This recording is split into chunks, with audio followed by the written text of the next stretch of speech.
the flip side of that is that the person too can come and be like, I need my house, come and be going. So yeah, just weigh your options, see what works for you best. So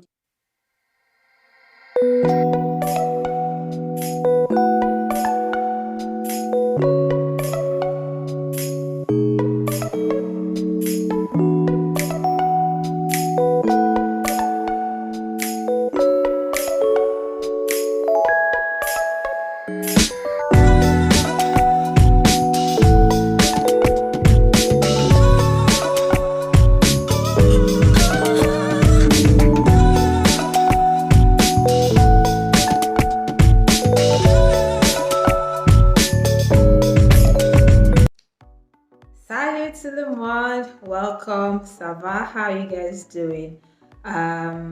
Welcome to Share Dakes. My name is Dakes. If this is your first time here, definitely welcome. Where have you been? Missing out on amazing content and my beautiful self. But if you're a returning subscriber, thanks for sticking with me all these weeks and months, and I do hope that you find my content interesting and useful for you and your purposes. And today, without much ado, let's talk like grammar people. Without much ado, we're going to talk about accommodation, okay? So I've gotten lots of questions from people who are interested in studying in France or who have already gotten their admission. And they're just different questions like, oh, what's the budget like? Oh, where can I find apartments? Stuff like that. So I decided to dedicate this episode to it so that at least you have something to come back to. And if you ever find someone or yourself in a situation where they need to answer these questions, you can always refer back to this video and you have your answers. Interestingly, right? The thing about accommodation in France is that you need it before you apply for your visa. So we all know, I expect that you know at this point, that if you want to school in France, you cannot apply for your visa without going through Campus France. You can't just go to VFS and say, oh, I want to apply for a study visa in France. They are going to bounce you right back. So now, if you go through Campus France, ideally, they should give you a list of requirements to say that, oh, you need X and X and Y in your visa application. And those things usually include stuff like accommodation certificate, health insurance, proof of funds, or proof of your sponsor's funds if you're not using your own resources. Just stuff like that to show that you're ready to move to this new country, right? Now, for the accommodation certificate, obviously, I don't think anybody actually expects you to go and tie down money in a country that you haven't been in, to people or companies that you don't know or haven't met or cannot find because you're not in their country, just to get a visa. So now, what they ask for is an accommodation certificate, not a rental contract. Those are two different things. I mean, like if you have a rental contract, that's all well and good, you can use it. And if you're planning to stay with family or something, then I think they just need to write you a letter saying that, oh, they are your family members, they live in X and X place, maybe a copy of their utility bills just for proof of address or whatever, and then you can use that instead of the accommodation certificate. But obviously, the accommodation certificate are for people who need to rent homes, but yeah, obviously not yet in the country. So this document is essentially a letter that states that this person, Adekemisola XXX, born on this day of this year in this country, has booked an accommodation with us at XXX address. And what else is there? Yeah, so the name of the company that is renting to you, there's something called Siret in France. I'm not sure if it's their tax ID or if it's their company registration number, something like that. Most likely the company registration number. So the Siret of the company and their contact details, obviously, like email and telephone, just in case a visa officer chooses to confirm that they actually issued that document. So that's what it is. Now, there are several ways to go about this. When I was applying for my own visa, obviously, I did not pay for accommodation. I hadn't even found the accommodation that I wanted in my budget at the time, but I needed to apply for my visa. So, one of the companies that I'd seen when I was looking for accommodation, I messaged them and I said that, oh, I needed X and X for my visa, blah, blah, blah. And the guy actually said, oh, yeah, they do something like that where they have a service for the accommodation certificate and then they have like the regular rent, right? So there were two packages. You could either pay 250 euros to just get the accommodation certificate. They will send you their brochure. You choose whatever apartment that you think you like or you'd like to live in, blah blah blah. They put that address on it, and then yeah, that's it. Like your 250 euros is non-refundable. That's the end of that. Once you get that certificate, that's the value for your money. Now the second package was 500 euros, in which case you are guaranteed that they are going to keep that apartment for you. So like that's literally going to be your address. And I'm like, no, I don't want that. What if I don't get my visa? You still not give me back my money, please. Let's do 250 and move on. Okay. So I did the 250 option and all of that. So yeah, that's about the accommodation certificate. So if you see that in your visa application requirements, just know that that's what it is. It's supposed to be a proof that you have booked an accommodation, not necessarily that you have paid rent. Just I booked it though. So like last I have somewhere that I can live in when I get into the country, right? Now, I mentioned searching for accommodation and whatever. So you might be like, how am I supposed to know where to search or how to search and all of that?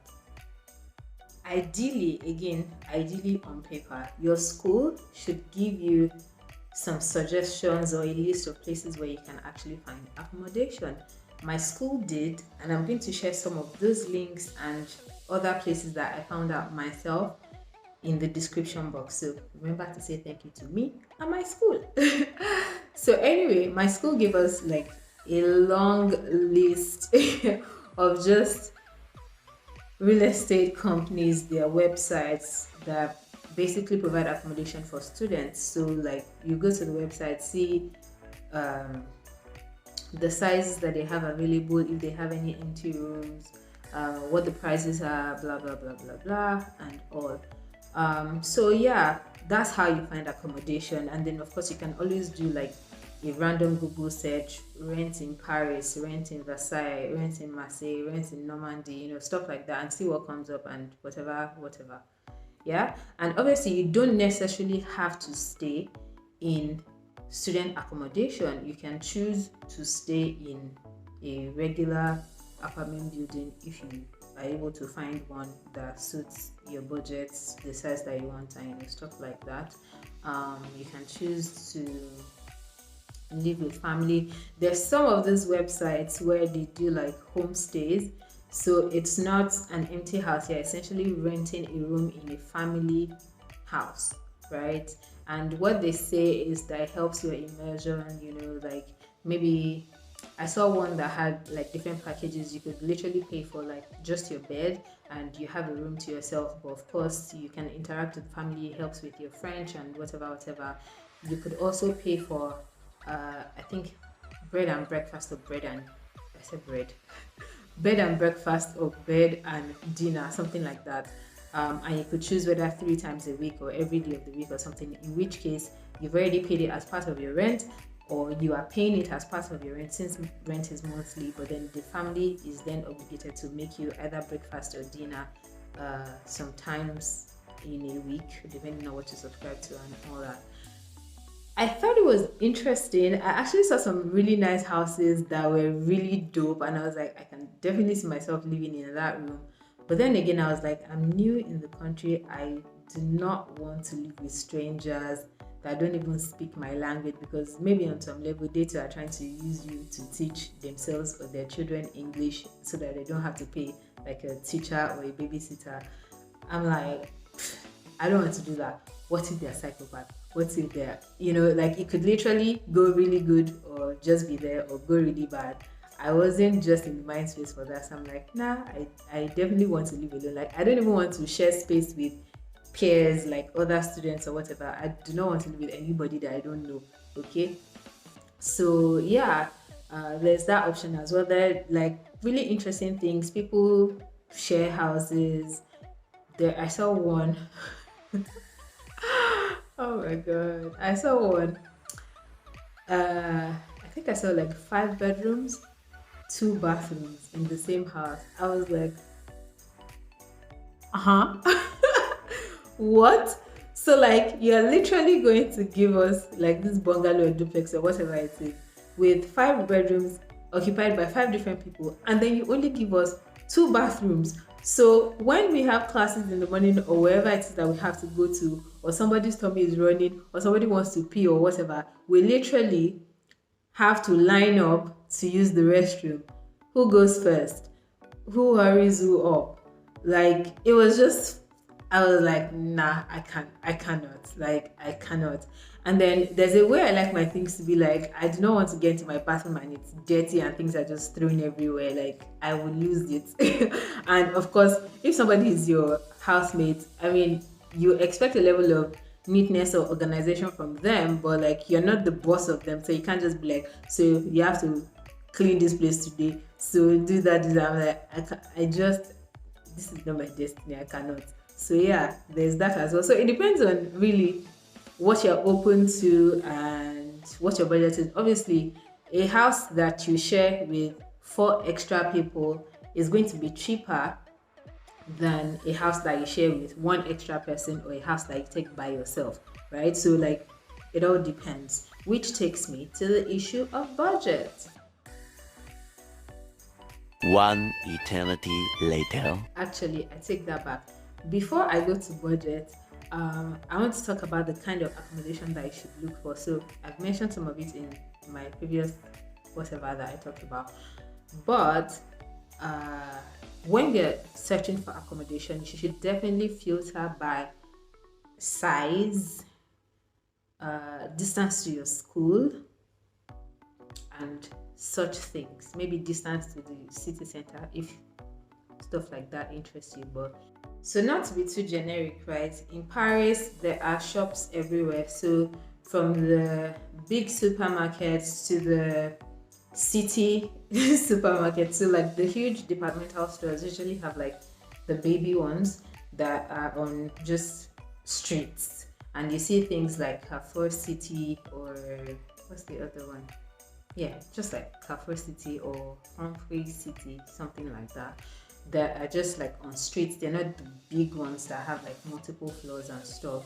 So yeah, there are those. There are African stores. There are the alimentation, something like that. Alimentation, owned by people of different races. So Malians, Bangladeshi people, just Japanese. I think there's some Chinese stores as well. Just different places, right? On different streets. You can literally run into them anywhere, especially the alimentation. Like they're literally everywhere. And you can find things like okra, tomatoes, pepper,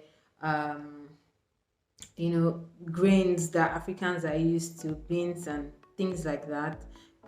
Potatoes, sweet potatoes, plantain, yam, stuff. You can find stuff, right? So it really doesn't matter that you're close to the city center or not, because you will find things to buy around. You don't have to go far, except if you're going to like specific shops, maybe like H&M, Primark. Those ones are like they're not as many, right? So yeah, obviously. But in terms of grocery shopping and stuff like that, you will always find a place that you can buy stuff. Now, distance to your school is very crucial. Distance to the city center maybe it might not mean anything to you, because like how many times are you going to go to the cinemas? Meanwhile, the cinemas are not even really at the city center. There are different cinemas at different places. The tourist attractions in Paris are located at different parts of town. There are parks everywhere, literally. So it's not, there's no area that you would leave that you wouldn't find things to do. It's just a question of, oh, is this sane or quiet enough for me? Is it safe enough for me in terms of like the quantity of, I don't know, homeless people, jobless people, boys, just, stuff like that. But yeah, but distance to your school, on the other hand, is very important because you would basically go to your school every other weekday, right? So if you pick a suburb because, oh, it's cheaper, blah blah blah, it makes sense, but ensure that you check the distance from there to your school, because what if it takes you 2 hours? So in Paris, right, everywhere on the average is like 30 to 45 minutes away by metro. Everywhere, really. But so you might take a direct train, you might change once or twice or thrice depending on how it is, but on the average 30 to 45 minutes. How you know that a place is far is when it takes you 50 minutes, 55 minutes, 1 hour to get to it. You're like, okay, that's far, right? So yeah, just think about that. If you're 2 hours away from school and you happen to have like an 8 a.m. class, then you're just cutting it too close and you're just going to be stressing yourself, because the trains don't even open until 5:30 a.m. So if you're already waiting at the train station at 5:30 so you can catch the first train so you can be at school, blah blah blah, it's just stressful, right? I remember, so my school is like 40 or 45 minutes away from my house, which is like on the borderline of, is it far or is it not? And the day after I got to Paris, for some weird reason, I googled distance from my hotel to my school, and I think instead of checking the walking distance, I checked the car distance and I saw 30 minutes.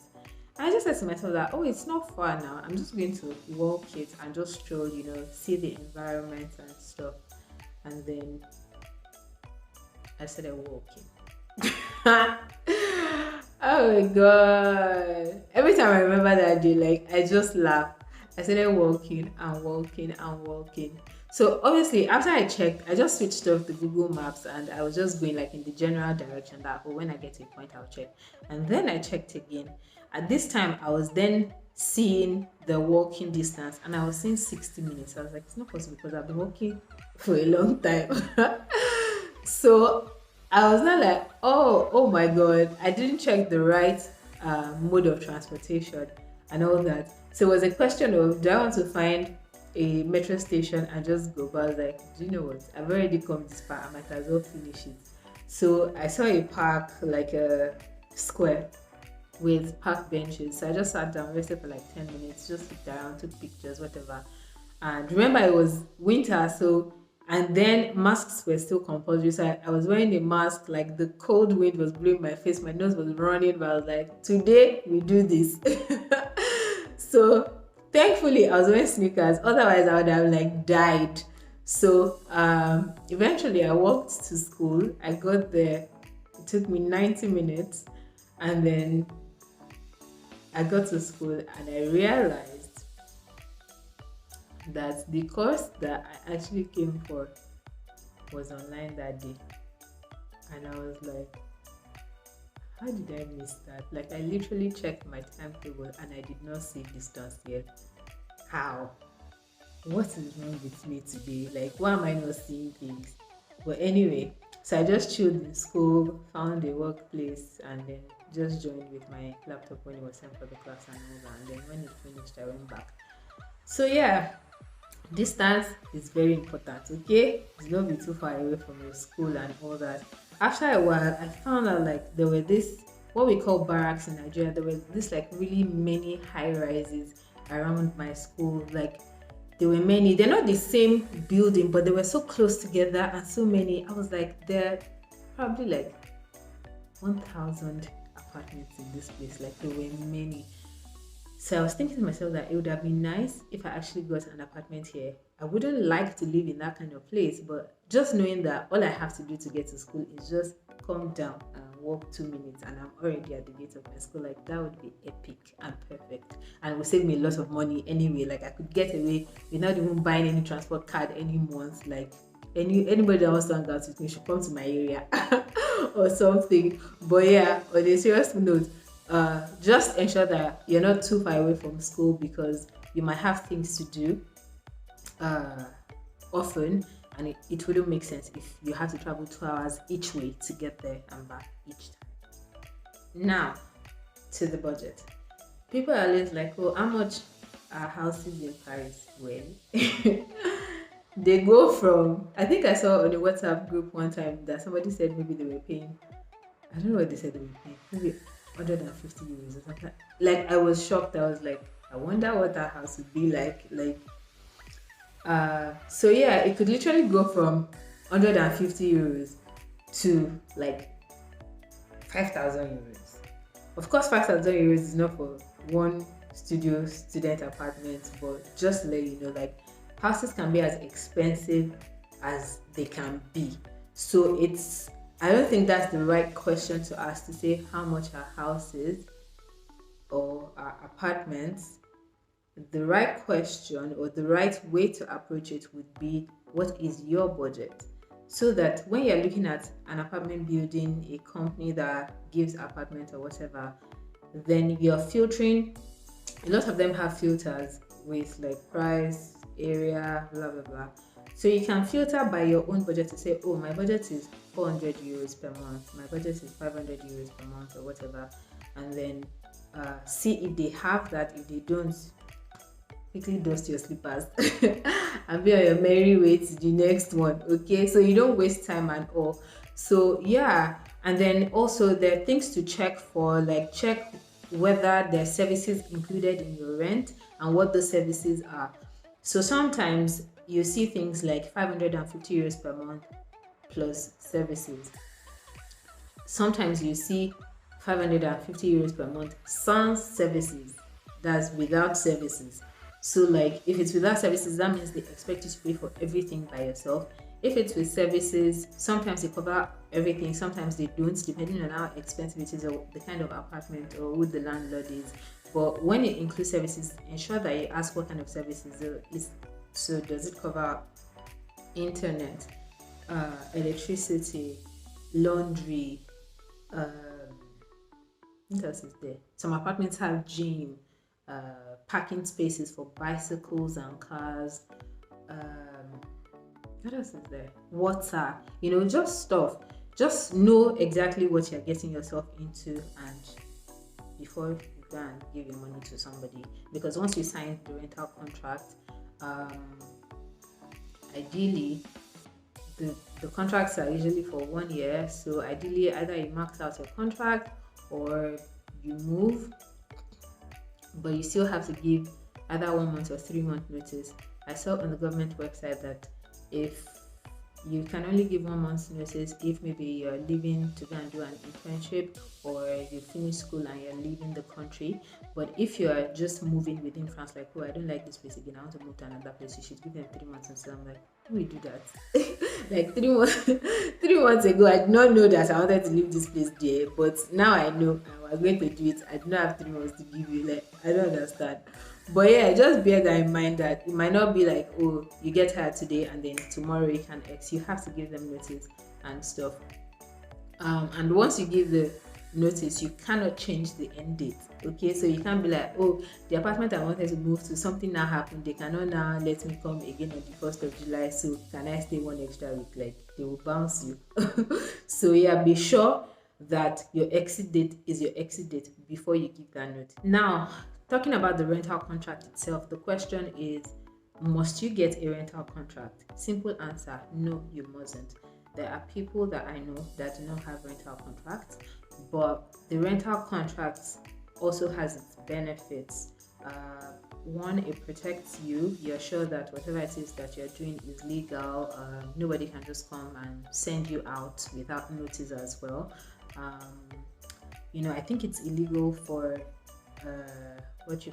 landlords to evict people or give them quick notices during the winter season or something like that. So but you are sure that you are more protected if you have a contract than if you don't, because if you don't have a contract, it's just a long thing to try and report that kind of thing, because there's no documentation showing that this person is rented the house to you in the first place and all. So there's that. The second thing is, in my previous video I talked about CAF, which is like some allowance that the French government gives you to support you in paying your rent. Now, there's a part of the form for that that has to come from your landlord, and they have to sign and stamp it. So if you do not have a rental contract, long and short of it, you can't benefit from CAF. You can't apply for CAF. So some landlords don't give contracts. They tell you that, oh, once there's a contract, then they are obligated to pay tax on the rent that you're paying to the government, and then you would also get like CAF, blah blah blah. So it's like, quote unquote, they're the ones losing because they're paying to the government is paying to you, but nobody's paying to them apart from the rent that they have to pay part of it to the government. So yeah, there's that. So you can decide what you choose to do. Again, bear in mind that, talking of giving notices and all that, it's also faster for you to leave if you don't have a contract, or easier for you to leave if you don't have a contract, because nothing binds you to a specific duration. On the flip side of that is that the person too can come and be like, I need my house, come and be going. So yeah, just weigh your options, see what works for you best. Oh, do you need the CAF, do you not, whatever, and then decide. So with these questions that I've answered, I hope that you get the basics of how accommodation works in France, especially for students, and it helps you in starting your search and getting your certificate for the visa. Remember to check the description box for the links that I'll provide to the websites that provide accommodations to students, and then yeah, take it from there. I hope you enjoyed this. Remember to like, subscribe, share with your family and friends and everyone you know that would need this content. Okay, see you next time. A bientôt.